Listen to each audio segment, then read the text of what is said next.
correction. And once again, our goal here is to keep it neutral. So if we know that the left hip likes to rotate in too much as he kicks backwards, it has a tendency to want to rotate his pelvis excessively. So we want to make sure that we keep the pelvis nice and neutral by, again, practicing the same breathing mechanics. Breathe out as the leg gets kicked back. Breathe in as you pull it forward in flexion. And once again, try to keep your hip bones in line with each other. Ryan's doing that. He's doing a really good job of doing that. And if you guys can see that from this angle, he's not letting his hips move around too much and his back's nice and straight.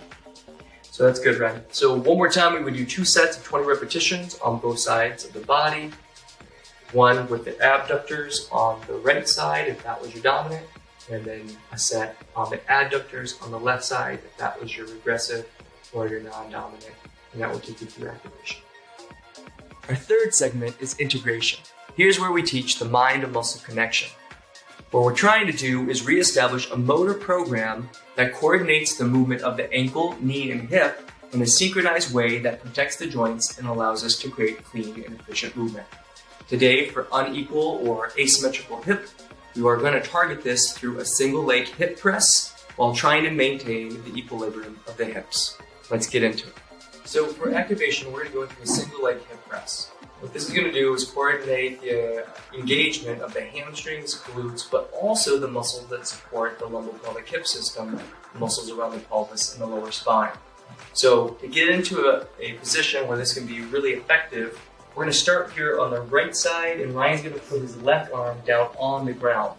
We're going to go into what's called the posterior oblique sling system by engaging the contralateral or the opposite hemisphere's lat, that's the left side, while pushing through the right hip and lifting the pelvis off. Now, as Ryan does that, he's going to pull his opposite leg into flexion, like you would see during walking or gait or ambulation, and he's going to push down through his heel and lift his pelvis up.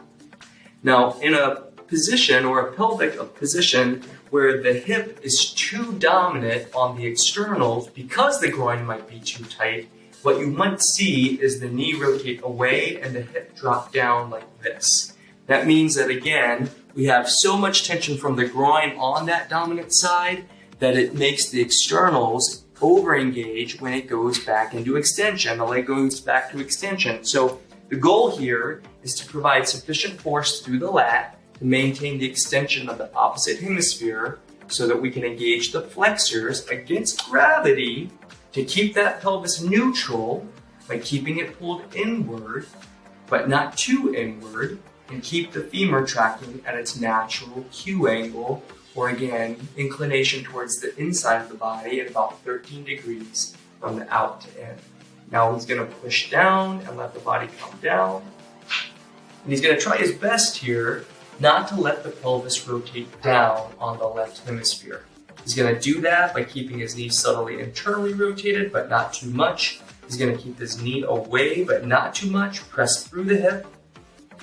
Push down on the left hemisphere. If you notice, both of his left and right hip bones are nice and neutral. By engaging the lat, he keeps his back nice and straight.